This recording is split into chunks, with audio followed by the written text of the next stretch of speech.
Did you know that this farming method literally lets you get 5 million belly per hour? These are 10 of the craziest money-making methods in all of Blox Fruits. Okay, so first of all, we got sea beast hunting. And for this, what you want to do is you just want to take a ship, preferably one with a lot of health, and drive it somewhere into the middle of the ocean, far away from islands. Now, you just have to AFK for a bit and wait for the sea beast to spawn. And once that happens, you want to use every single ability, combat style, sword, and gun equipped.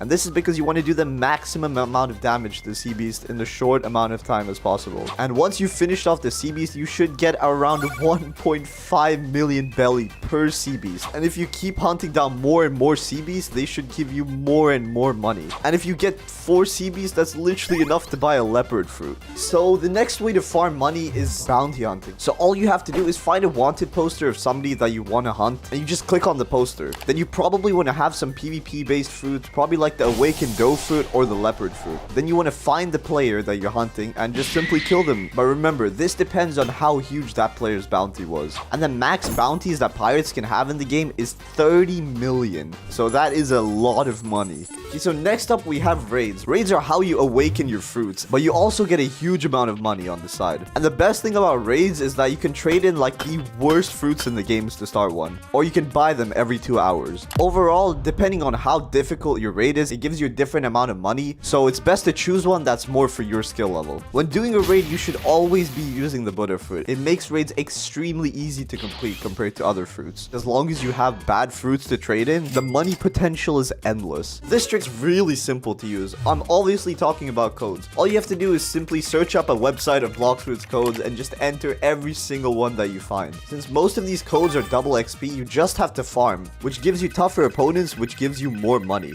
So this next trick is AFK farming. So the way you do this is you simply stand on the spawn point of the enemy and you just stand still, equip the sword or a combat style, and just leave an auto clicker on. And since you're on the spawn point of the enemy, when they respawn, they directly start trying to hit you, but they can't hit you, but you can hit them. So if you leave this on overnight, you should get a huge amount of money when you wake up. This next way is more for new players that don't have the advanced fighting style or combat style required for the other methods. What you do is you just simply walk around the map and collect every single chest that you see. And as soon as you're done farming all the chests, you can just simply server hop and repeat it. A place I do recommend for this is Upper Skylands. So if you break into the pyramid using this entrance, there's a good amount of chests here that give you approximately 7,000 belly. But keep in mind that this is better for only new players to use, and if you're a more experienced player, you should consider following the other tricks. So this next trick is one that I'm pretty sure most of you are already familiar with. I'm talking about server hopping bosses. You know when you're on that one quest and you just have to keep waiting for the boss to respawn? All you have to do is simply server hop. So the way this works is you just click the servers button on the top left and you choose any server that isn't the one that you're in. And once you load into that server, the boss you're looking for should still be there. And this is the best way to maximize the money output from the quest that you do, since obviously the boss quest gives you more than the other quests. So this next trick is for people that have a bit of spare Robux and you don't know what to spend it on. If you want to maximize your money output, obviously the game pass that you want to buy is double money. It pretty much does what it says. It literally gives you double the money you earn from anything that you do. If you get a lot of money, you can spend that money on weapons and combat styles, which in turn helps you get even more money, and it's just a never-ending cycle of money. This next one is one that's gonna help you a lot when it comes to grinding money. So what you're gonna have to do is buy a private server. I know what you're thinking, most of you don't have the Robux to spend on that, but I have a really simple solution for you guys. So if you go onto YouTube and just search up Roblox BLOX Fruits private server, you should find a bunch of videos that just have private server links. And basically when you go into these servers, there should be way less people than there are in a normal server. And what this helps you with is that you can do your own quest piece-free without anybody else doing the same quest as you. And this one is one that I'm pretty sure all of you watching are already familiar with. I'm talking about Buddha farming. The Buddha farming method is probably the most generic and one of the best ways to make money in this game. All you have to do is somehow get your hands on the Buddha fruit. You don't need to upgrade it. The only thing that you're using the Buddha for is its transformation. And the reason for this is it lets you hit enemies from a really far distance. And this makes it so the enemies can't hit you, but you can hit them. And this would give you a lot of money. It also lets you level up a lot faster, which in turn gives you more money.